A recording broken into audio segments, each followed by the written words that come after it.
morning, how the devil are you? Well, excellent, me too, thank you very much for asking. Welcome to Tuesday. Normally, if you work in an office, the longest day of the week. Don't know why, just always used to work out that way.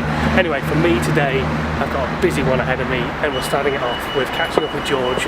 We're going to do some work and some creative ideas as well, go through some bits and pieces together, and see where he's going with some of his stuff and see where I'm going with some of my stuff, and should be a good morning. Anyway, right, I'm going to get it started.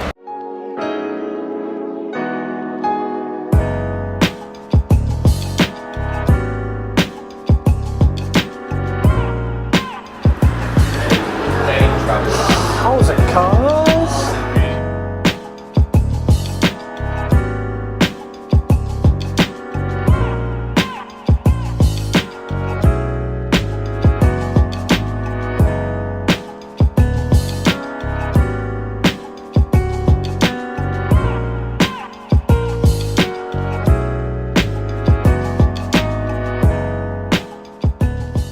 Alright then, I've had a killer day, got a fair bit done, but yeah, I'll go into that a little bit more later on. Right now, push the time, gonna hit the gym, do a quick cardio session, shower, get out of here and pick up Susanna. I've got 45 minutes to do it.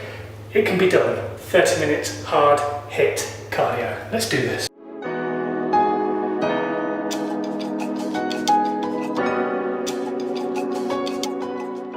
Alright then, 30 minutes later, awesome hit session, high intensity interval training.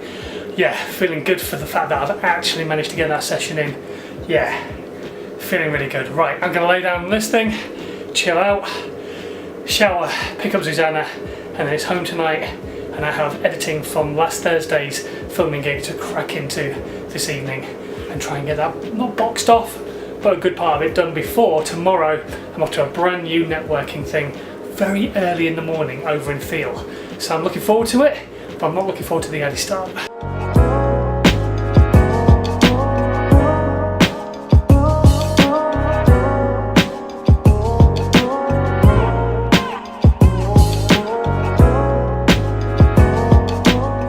Alright then, I'm currently in the midst of doing a bit of an edit and stuff like that, and I just wanted to kind of cover this off actually because I've been talking about it a lot today with other people.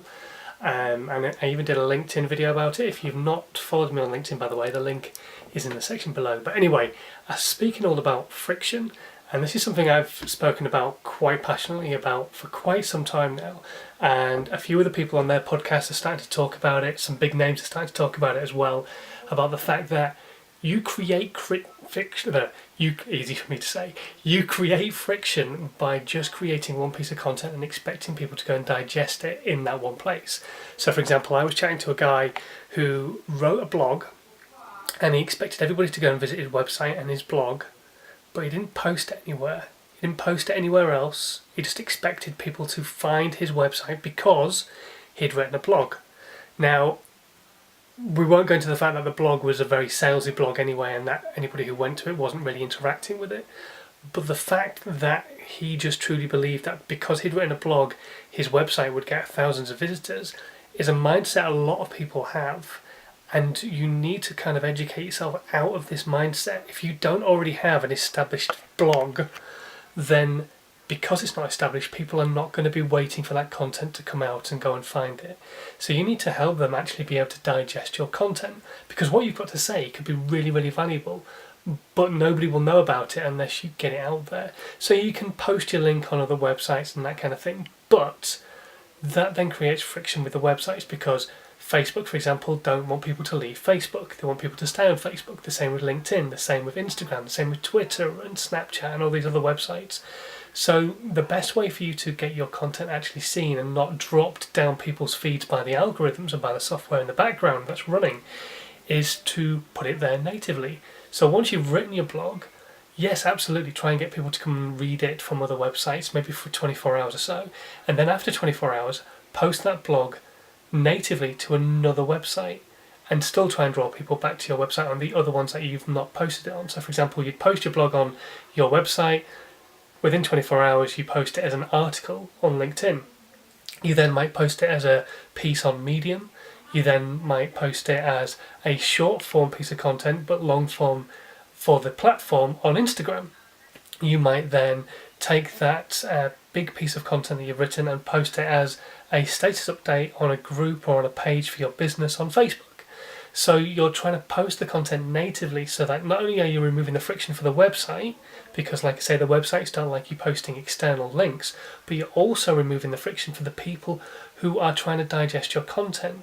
Because if they're on Facebook, they're on there for a reason, but if your content pops up and it's interesting enough to them, they may well still read it even though they're on Facebook. Do you get what I'm trying to say?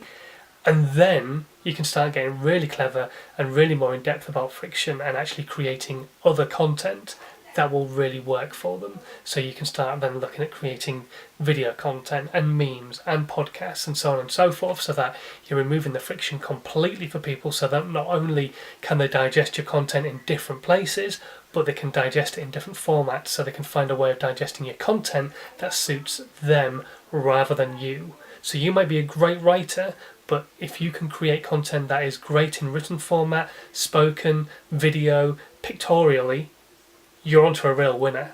And if you can do that 52 times a year, so write one blog a week and then make loads of other content to go with it that helps you remove the friction, you're absolutely laughing.